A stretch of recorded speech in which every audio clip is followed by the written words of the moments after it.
friend. All right. Well, it says live video is starting. So what that means on a Wednesday night is welcome to the Evan and Aaron Show presents the Red and the Blue Soccer Chat. We are coming at you live from Chatham Tap Fishers. This is your boy Evan sitting next to your boy Aaron. We come into today kind of torn. I've got something up on my phone that doesn't make me happy right now. Does not make me happy, but it is not talking about the beautiful sport. So we'll leave that there. Hopefully this changes. But my friend, it has been an interesting beginning to the season so far for us Blues fans, and also for the Red Devils.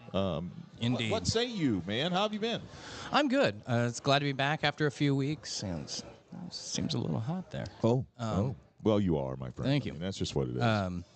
We couldn't make it last week after the first games back from the international break. Life gets in the way a little bit. So had another opportunity at the weekend, and then again in the last couple of days for the Carabao Cup. So, we both got victories in our last game. We've got two in a row. Although I wouldn't say it was a classic performance from United at the weekend. More of a all right. We got a goal and we figured out how to see it out. Sure. So it's hard to come away with like a ton of optimism. What I'll say from a Manchester United standpoint is that because of all the injuries and some of the off-field extracurriculars that are going on that have us depleted a bit, has really forced Ten Hag to have to use some of the younger players, some of the guys in reserve. Test. Okay. Yeah, there you go. And by and large, they've stepped up. I think we'd already known and seen that Garnacho he's got a lot of game. He's maturing. Palistri's had a lot of cameos. We haven't seen a ton of him, but he's getting some more time. Hannibal has been asked to step in, and he's really, really been a good young guy to see getting some time. He's been contributing a lot. Well, that was going to be one of my questions for you, and so I don't know if you want to go ahead and jump into the Red Devils. Yeah, let's go. Okay, let's start with the Reds. Let's do it. Let's start with the Reds this week, my friend. Here we go.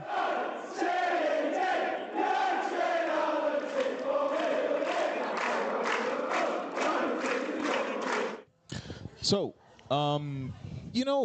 I think both of our teams kind of have had slow starts. My team obviously has had the slower start of the two. But what do you take from the last 3 weeks' worth of performances from the Red Devils, my friend? Well, it goes without saying the Brighton game was probably the lowest point. From the standpoint of, there's been a familiar pattern to a lot of United's games this season, and that is to come out hot, really dominate possession, kind of show some excitement, show some attacking intent, and come close to scoring a goal.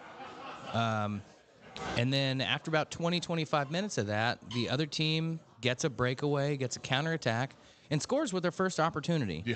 And it just really, you can see it deflates the team. It takes a lot of wind out of the sails. Multiple times, we much like the Brighton game ended 3-1, but it was 3-0 at one point. We got a consolation goal. The Bayern Munich game kind of followed the same. We went to Munich, and everybody thought, oh God, this is lambs to the slaughter. But United looked pretty good for the first 20 minutes or so.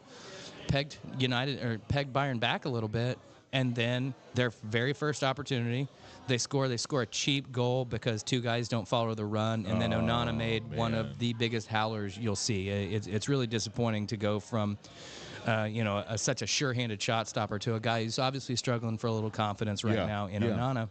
Oh, we have one of those too. But and we gave up two quick goals in succession, which is even worse. The score line of the game kind of flattered United, but it also kind of says a little bit about Bayern that they could be got to the way they did to only win 4-3, or I should say to give up 3 goals. The performance at the weekend was slightly better,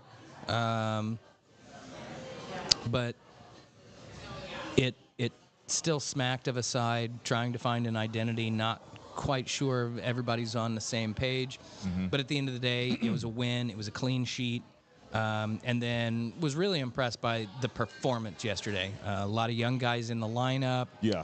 Didn't have Bruno in there. Didn't have Rashford in there. And we saw some great work, on the wing, getting a ball in for Garnacho early there. I believe, Casemiro got the second, and I want to say maybe Pellistri got the third. But what was really exciting, even though he was played out of position, we got to see a full debut from Sofian Amrabat, and he looks the real deal. He looks composed. He looks like he wants the ball. Yeah. Instead of guys kind of hiding from it for long periods of time. And, I think we got to see some glimpses of what it might look like to have, a midfield of Amrabat, Casemiro, and Mount able to kind of take care of some business. And then I think that provides, a different kind of foundation. Bruno can really roam in front of a couple guys like that. What I really want to see is, and by the way, especially at the weekend, Johnny Evans made his return. 35-year-old Johnny Evans. Wow. Last time he started a match for Manchester United was 2015, and you could see that he's been a Manchester United player. You can see that the DNA is there that maybe isn't in some of these guys that we've been complaining about a little bit. Okay. And he played great. He scored a goal. Unfortunately, it got ruled out for an offside because Højlund was in front of the goalkeeper, and it was probably a correct call. But then he delivered a dime to Bruno for a full volley goal, which was really, really pretty. And then he helped marshal the defense. Yeah. So we've got an old head veteran in there that understands what's supposed to happen at Manchester United and how to lead just by being a player. Like, I don't need the captain's armband. I'm at Manchester United. We all lead. So positives from that. I'm interested to see what kind of lineup we put out because we're playing Crystal Palace again at the weekend. Right. And surely they're going to put out a stronger lineup than they did. But for us, I'd like to see as good a starting 11 as we could put out, but I don't want that to come at sacrificing some of these guys that, these young guys need to get some games to get confident. Yes. And I feel like that's a game that we could win maybe without having to utilize everybody from the outset or certainly for more than 60 minutes. So I'm anxious to see who we put out. I'm anxious to see the performance. And hopefully we can carry that, a run of good games into next week. We've got Galatasaray. And then I think another cup game or something like that. I'm not quite sure. Yeah, we got Galatasaray, Brentford at home, Sheffield away, Copenhagen at home before the derby. The city derby. So, we've got a favorable run of games here. I'm not saying they're easy, but I'm saying we're playing Galatasaray at home in the Champions League. We should be able to get up for that. We're playing Brentford. That's going to be a tough match. Aren't as strong as they have been, but they are a good side, so we can't take it lightly. Sheffield going to be down there at the bottom fighting for their lives, and that's a terrible place to go sometimes. And then there you go. Copenhagen again at home.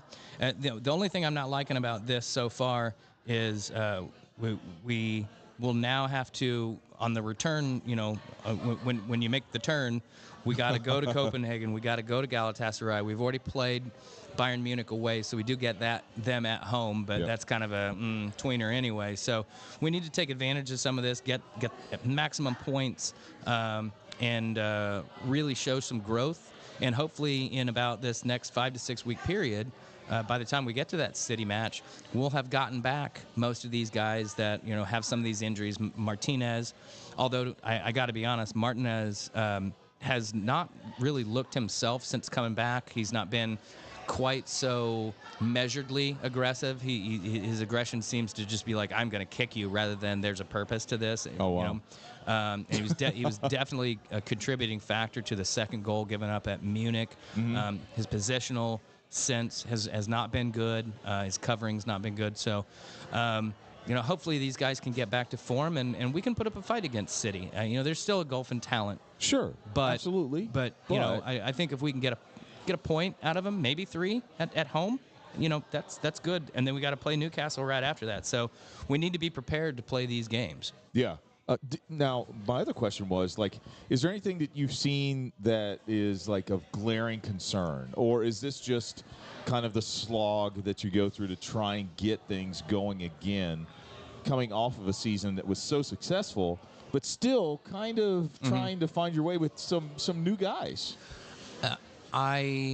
I have a little bit of concern. I'm not sounding the alarm bells the way some people have in the media and in soccer Twitter for United. Sure. I think Onana needs a little bit more time to settle in. He's got good footwork. That can be beneficial to us.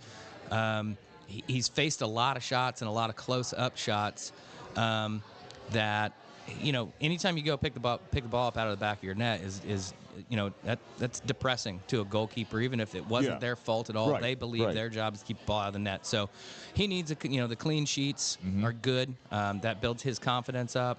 But it was disconcerting to see how easy he has gotten beaten on a few of these shots, and especially when we had a guy who stood on his head to keep the ball out of the net at times. I don't understand how do you have a guy who wins the Golden Glove and he's not even in the team of the season, and then on top of that, he was let go by United. Okay, that's a strategic business decision, but he hasn't been picked up by anybody. I mean, this guy should be at least in Saudi Arabia getting paid. Oh, yeah, right. So I don't quite get it.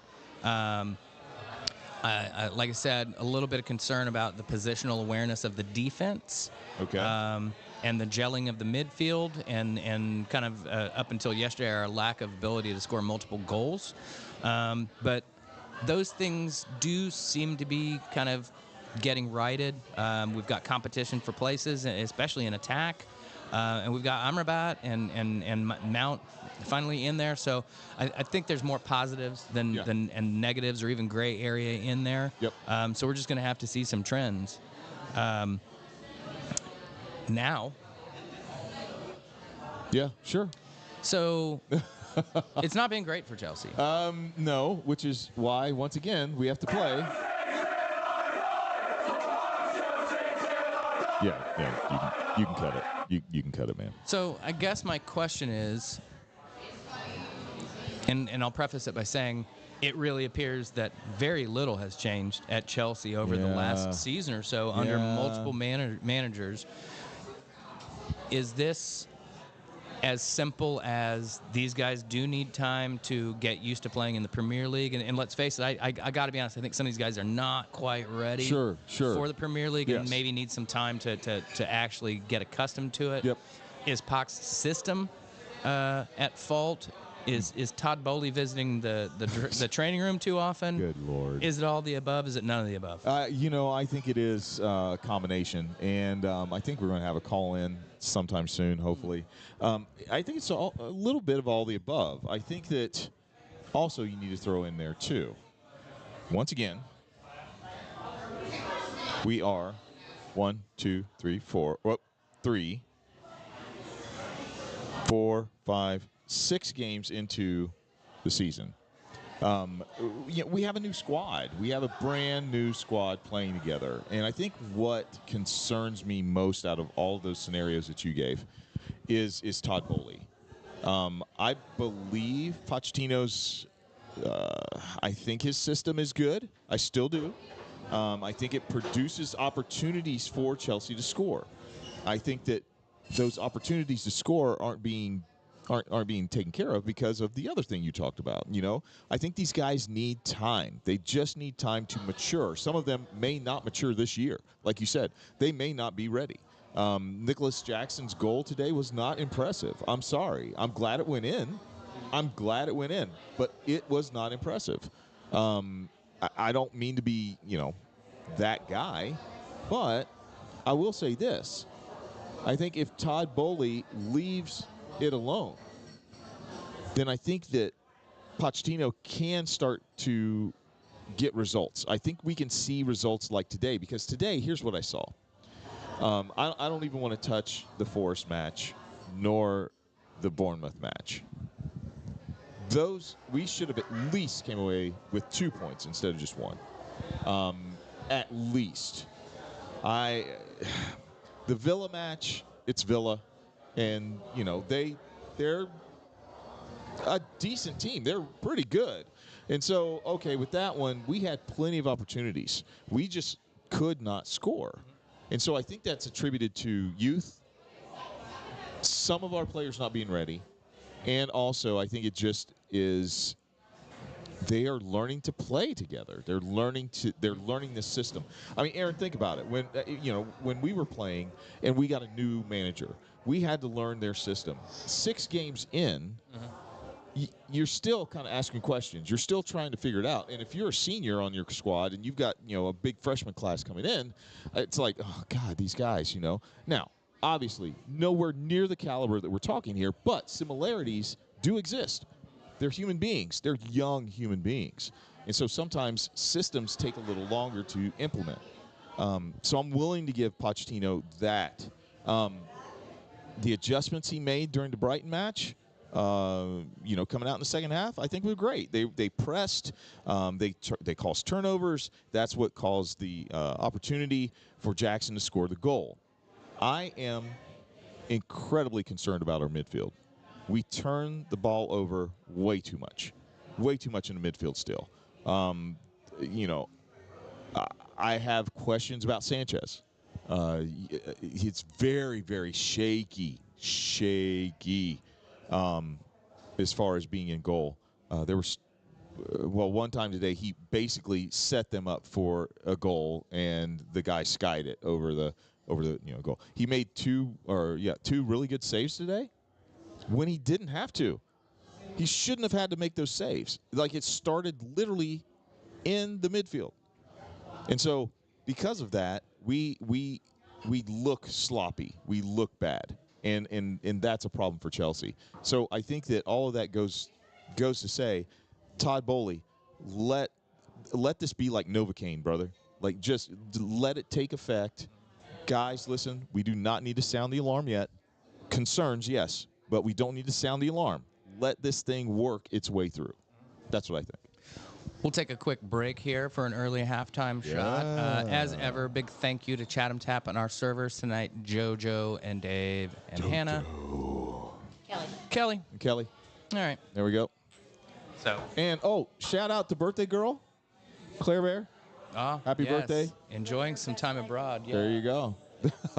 Cheers, Slancha. Thank you, JoJo.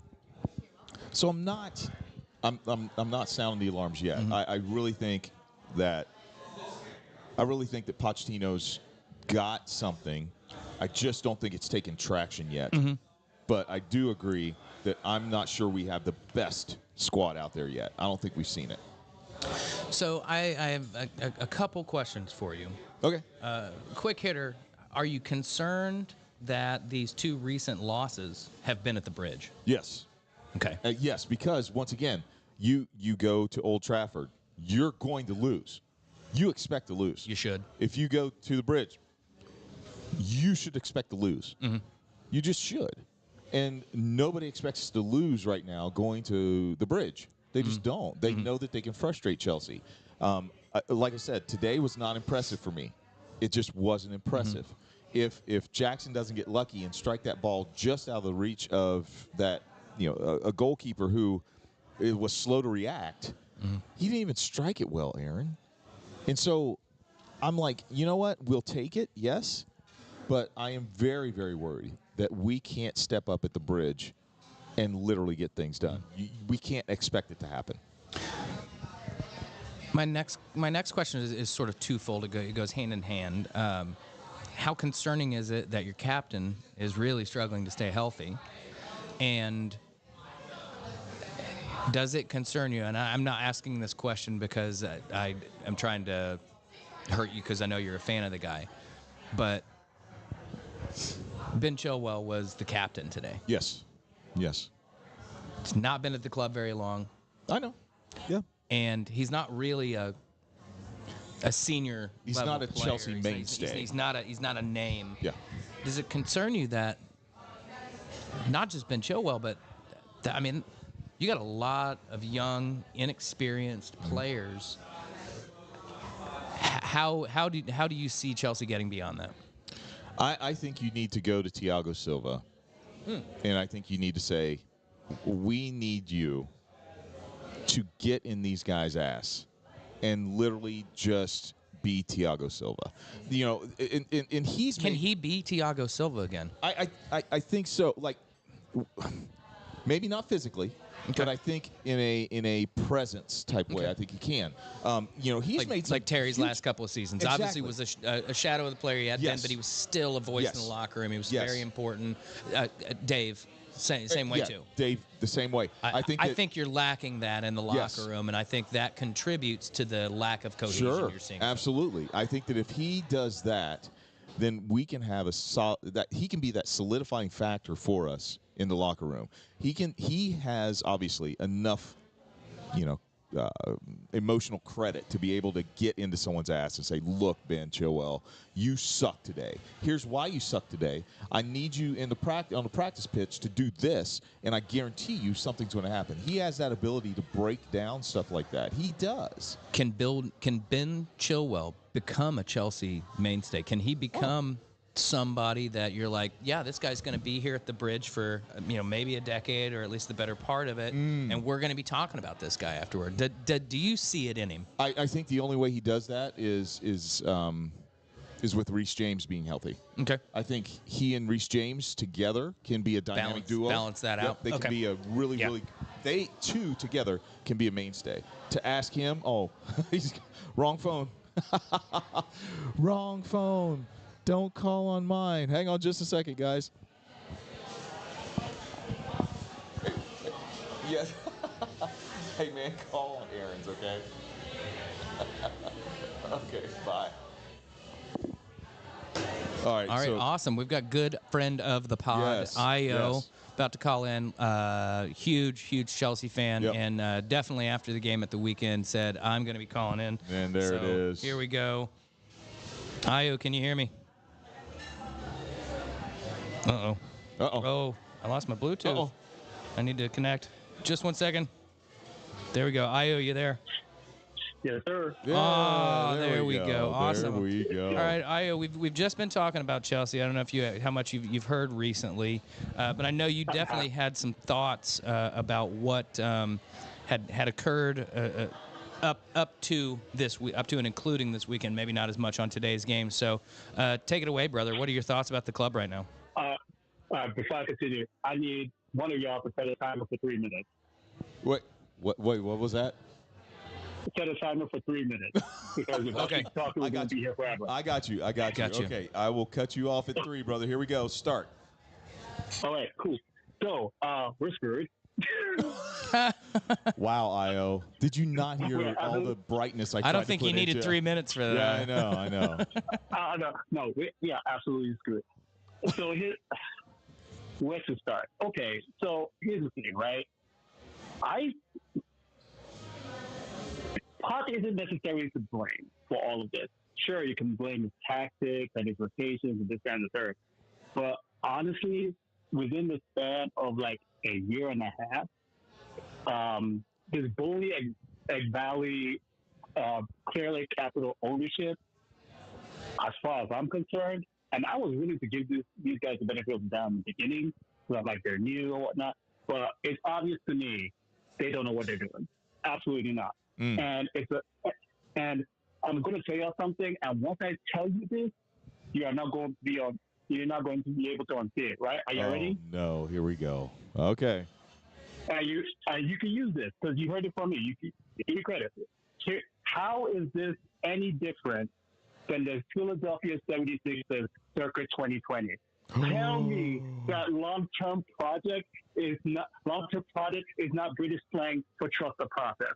Like how are they different? They're not. Like it's basically the same thing. They're buying all these young players, banking on the future, and it's the same thing with the Sixers because with Sam Hinkie at the time, the problem with them was like the idea wasn't bad. They just thought they were smarter than everybody else. Case in point, the way Clear Lake Capital has done about this, they think they're smarter than everybody else. Like, it's ridiculous. Like, anybody with a brain could have told you, like, why are you buying every single player under the age of 25 and you expect to hit the ground running? I'm like, like, if we end up in the bottom three, we ain't going to be in the Premier League. Get relegated. They do realize this, right? Like, we're going to get relegated. You don't really believe you could get relegated, dude. though, do you? Hey, Aaron, I think he's onto something, man. Like, I thought about this. I thought about it. Okay, Aaron, let me ask you this. Has Chelsea given you any indication that they can finish in the top half of the table since Potter took over? No, but I've also not really thought that they were in danger of being relegated. They're going to get points. We lost to Forest at home. Yeah. And have you seen our next fixtures for the next 6 weeks? Yeah. We play Brighton again. We play Arsenal. We play y'all. We play City. Brentford. We play Newcastle. We play Brentford. I'm sorry, but I'm going to say this right now. If Pochettino does not get at least 20 total points by Christmas, he's gone. Oh, man. I mean, I wrote it down. Man. I said Chelsea face Brighton at home today, then play Fulham and Burnley away before home tests against Arsenal and Brentford are followed by a trip to Spurs. The next 6 weeks may be Poch's most crucial of his career. I could see him not making it to Christmas. Oh, man. Like, I'll put it like this. If we do not beat Fulham on Monday, yes, we are facing a relegation six-pointer against Burnley. Yes, absolutely. And 3 minutes is up, but I don't care. We need to keep talking about it. Is there any one of these new guys that you look at and you get a little excited about? Is there anyone that brings you any positivity? A long, silent pause. I'm trying, but not really. Wow, man. Like, I'm looking at this entire team, and I'm just like, I know this is going to be a hot take for a lot of people when I say this, because I said this at work to another Chelsea reporter, and they act like I told them Zola was the worst player in Chelsea history. But I do think Enzo Fernandez isn't as good as advertised. I don't think, I don't think he's bad. I don't think he breaks the British record for good. Is part of that problem possibly that when he came in last year, I thought he did okay. I thought he showed some glimpses and played well, but it was mainly as a 6, and it looks like he's being pushed forward into an 8 type of role. Should he be reverting back to a 6? And he seems more like a natural holding midfielder who can occasionally play a good line splitting pass versus a guy that you should be relying on for offense. But here's my thing, though. If you were going to get a 6, why claim as a 6? You could have saved at least 3/4 of that money and got somebody else. Like, if you're going to spend $100 million, and I said it at the time, you should have gone. They should have gone to Dortmund as Dortmund what Jude Bellingham was hitting for at the time. Now, that said, Dortmund could have said no, but at least they were in the conversation. Would you be better off with Jorginho and Kovacic still in the squad? Oh, man. You know what the irony is? I firmly believe that. Here's the thing. So there was a report in The Athletic that came out a few months ago that a lot of the players, when Jorginho was sold to Arsenal, were upset because Jorginho was one of the few people on that squad that spoke multiple languages and could pull everybody together regardless of results. Oh, yeah. I know. Shocking. Yes. So also, what's up with selling one of your better players to a direct rival? Yeah, no. I mean, that's just taboo to me. Man, I'll take Robin Van Persie over and over again all day long, but you just don't do this. No, you don't. But, and see, that's the annoying thing about this whole the whole board, right? So so today, right? He had a good game. I'll give him that. Cole Palmer had a good game. Yes, I'll give him that. You telling me that what you spent on Cole Palmer on quote unquote potential, you couldn't have gotten James Madison? Ooh, yeah. Who is looking very good at Spurs so far. Yeah. Left Bukayo Saka for dead on the wing. Yeah, I'm like, you couldn't have gotten James Madison. In fact, so if I may, just for a hot second, I will tell you the exact moment I knew this board don't know what they're doing and they're like the Sixers of the Premier League. I will tell you exactly deadline day in January, where they were so focused on getting the Enzo deal off the line, a player that barely anybody in Europe has heard of, but had a great World Cup and had to play his release clause to go get. Mm-hmm. Meanwhile, they let Ziyech sent in Paris, not knowing about it because they messed up the paperwork because they were too focused on getting Enzo, and then he has to come back because it's past the deadline. And what do? We play him in the next game. Yes. The very next game. As a starter. The second I saw that, I'm like, oh, no, we screwed. We got no hope. Yeah, it's a like wrap. None. It's a wrap there, man. We're done here. Like, if any manager succeeds at Chelsea now, is in spite of clearly capital, not because. And I will stand 10 toes down on that. So let me throw this at you, Io.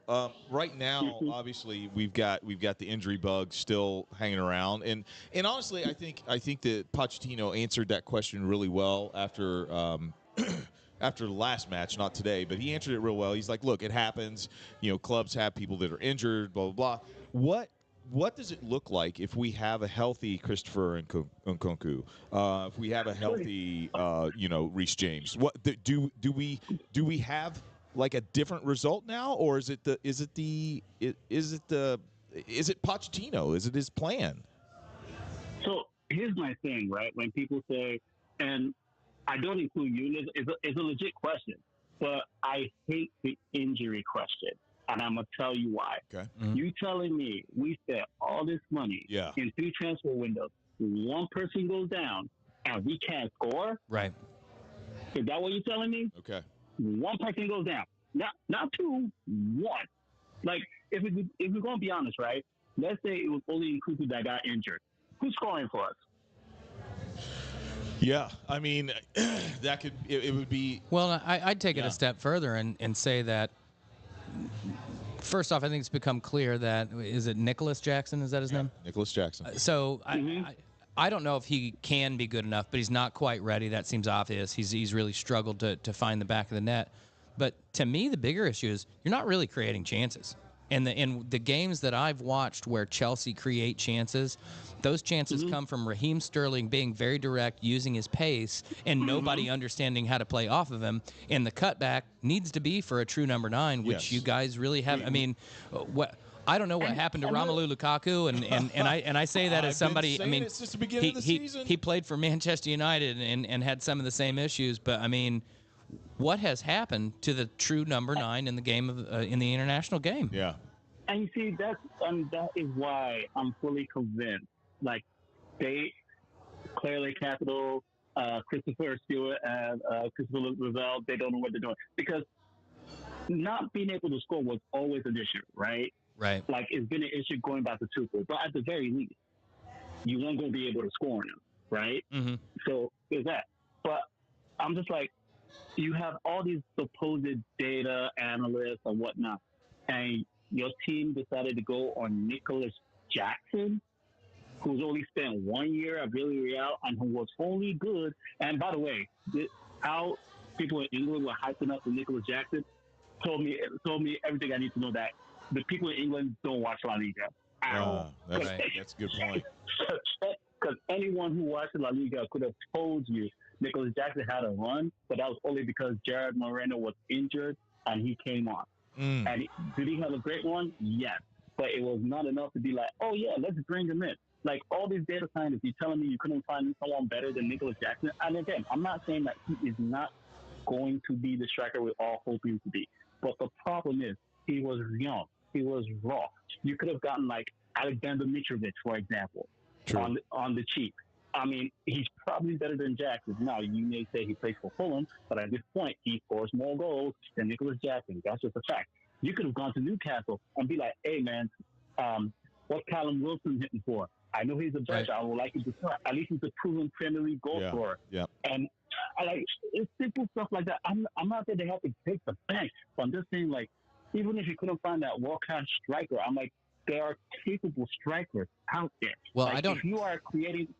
I don't know Go if ahead. I don't know if you've seen the news today, but something that might make you happy is Napoli made the mistake of publicly mocking their own player Victor Osimhen. So maybe I'm gonna stop you right there. you can make some Ah, maybe you I'm can gonna make stop you some right there. phone calls back there. hey, there you go. I'm gonna stop you. I'm gonna stop you right there. No. If Victor Osimhen is smart, he will not touch Chelsea with the same face. I'm saying that right now. You're right. If he's smart, no. This here's the thing. How confident are we as Chelsea fans? Because I remember before the season started in preseason, everybody was like, "Chelsea's looking good. Chelsea's looking good." Yada yada yada. Yeah. And I was like, I didn't really get caught up in the hype because I'm just like, Yes. it's the preseason. Let's wait. Neither did this show. Let's see what happens. Like, let's temper our expectations. Like, are we even going to forget making Europe? Try in Premier League. Win next week against Fulham. Win against Burnley. Yeah, Then we can talk. that was the thing that was disappointing for me today, just because it was like, oh wow, we got to win, but wait, it's not in the Premier League. It's Right. it's like it would have helped. I do have a question for you, real quick, Io. I know this is going to be an unpopular opinion, but I'm going to give credit to Mudryk today. Mudryk actually made some plays. He actually did. He made some opportunities to score. We just can't score them. Okay. Do you see him? Do you see him being able to be a part of this team or not? Okay, it's funny you say that. So now that you mention it, I won't say this for Mudryk. He did impress me by saying, he's shown some immaturity. I don't know if you know about the incident at the gym when he was feeling the dude that had plumber's butt and posted on the internet. It was real embarrassing, real immature stuff. Yep. Yeah. But I will say, I was impressed when he said, hey, I wasn't at my best last season. I'm going to go to the U21 Euros and play for Ukraine so I can get my fitness up. So, I will give him that. And he has looked like a bright spot. I will give him that. What I want to see from him is more consistency and end product. If you do that, then we can talk. You can't just have Sterling creating. You got to have someone else. Yes. Yeah, for sure. The only problem is you can't play Mudryk and Chilwell at the same time. That's the problem. Yeah. Yeah, it's true. Because they kind of occupy each other's spaces. So, the better option, and I hate to say this, maybe Cucurella, if you're absolutely going to go with Mudryk. Now, maybe Chilwell and Mudryk can figure out a way to play together, but just because of the spaces they tend to occupy, I don't think it can work. Well, Like I said, it sounds like maybe they can figure it Cucurella out. has sent up everything but a smoke signal to say he wants out of Chelsea in the January transfer window. So, I mean, who doesn't want out of Right. Chelsea at this Exactly. point? all right, we need to wrap up here. Io, I'm going to leave you with one question. Would you rather have Todd Boehly and his ownership group or the Glazers? Ooh. And yet another pause. Yeah. Yeah, I think that this sums up the point- state of both of our clubs right now. You know what the funny thing is about that? At this point, I hate to admit this, but I'll probably say the Glazers. Wow. Yeah. Yeah. Because even with the transfers, right? Even the ones that went awry, you can explain why they made them. Sure. Yeah. The Jadon Sancho, I know why you made that. Right. Casemiro, no brainer. I know why you made that. Rafael Varane, I know why you made that. Onana, I know why you made that. Yeah. No one can give me a good explanation as to why we needed to go sign Disasi. Yeah. No, you're right. Absolutely. No one has made a good explanation for me of why we had to break the British transfer record for a guy that's only played in one Premier League season, where we could have gotten Edson Alvarez and James Ward-Prowse for half the price, who are killing in our West. James We got Ward-Prowse for Prowse. in a Chelsea